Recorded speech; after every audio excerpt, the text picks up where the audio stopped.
Una enzima es una macromolécula que acelera, induce o propicia determinada reacción química sin ser consumida por esa reacción. Aumentar la velocidad de una reacción es un proceso denominado catálisis. De manera muy simplificada, y figurativamente hablando, podemos decir que las enzimas ayudan a una reacción a recorrer el camino más corto. Las flechas en este esquema representan ese camino. Por esta razón, se dice que las enzimas son catalizadores biológicos. Sin embargo, las enzimas solo catalizan reacciones que ocurrirían sin su ayuda, aunque tomarían muchísimo tiempo. Hasta ahora, los bioquímicos han identificado más de 4.000 enzimas diferentes en varias especies. Esta cantidad podría ser una fracción muy pequeña de todas las enzimas que en realidad existen.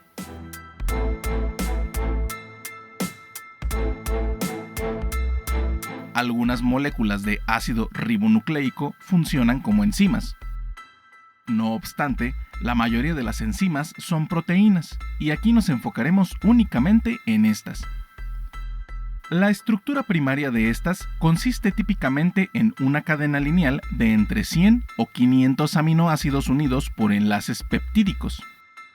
Por razones moleculares que no mencionaremos aquí, la estructura primaria o lineal de una enzima puede plegarse sobre sí misma produciendo una estructura secundaria o con dos dimensiones. Esta estructura puede plegarse una vez más, generando una molécula tridimensional.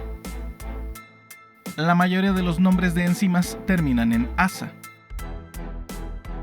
Por ejemplo, la enzima sacarasa cataliza el rompimiento o la hidrólisis de la sacarosa en los dos azúcares que la conforman, la glucosa y la fructosa. El reactivo sobre el que actúa una enzima se denomina sustrato o substrato. Si actúa sobre dos o más reactivos, entonces nos referimos a ellos en plural, sustratos o substratos. En el ejemplo anterior, el substrato de la enzima sacarasa es el azúcar disacárido, llamado sacarosa. Durante la catálisis, solo una región molecular de la enzima se une realmente al sustrato. Esta región se denomina sitio activo. En esta región, la enzima se une a su sustrato o sustratos, formando lo que llamamos complejo enzima-sustrato. La reacción catalizada por cada enzima es muy específica, es decir, una enzima reconoce solamente un sustrato determinado, aún en un conjunto de sustratos con estructura similar. Por ejemplo, la sacarasa actuará únicamente sobre la sacarosa sin unirse a otros disacáridos similares como la maltosa. La especificidad de una enzima se debe a su forma, que está determinada por la secuencia de aminoácidos. Cabe considerar, por otra parte, la existencia de sustancias que inhiben de manera selectiva la acción de enzimas específicas. Algunos de estos inhibidores se unen a la enzima mediante enlaces covalentes. En este caso, su efecto suele ser irreversible. Sin embargo, muchos inhibidores se unen a la enzima mediante interacciones débiles y, cuando esto ocurre, su efecto es reversible. Entre los inhibidores reversibles, algunos se asemejan a la molécula del sustrato normal, compitiendo con este por el sitio activo de la enzima.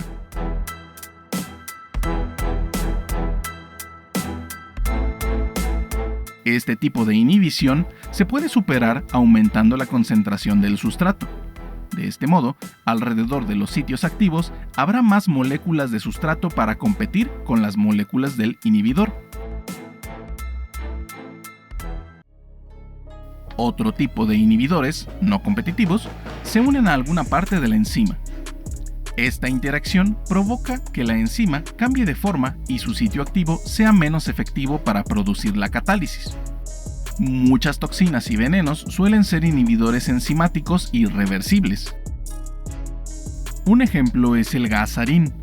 A mediados de la década de los 90, unos terroristas liberaron gas sarín en el metro de Tokio, matando a varias personas e hiriendo a muchas otras. Por otro lado, antibióticos como la penicilina son inhibidores de enzimas bacterianas específicas.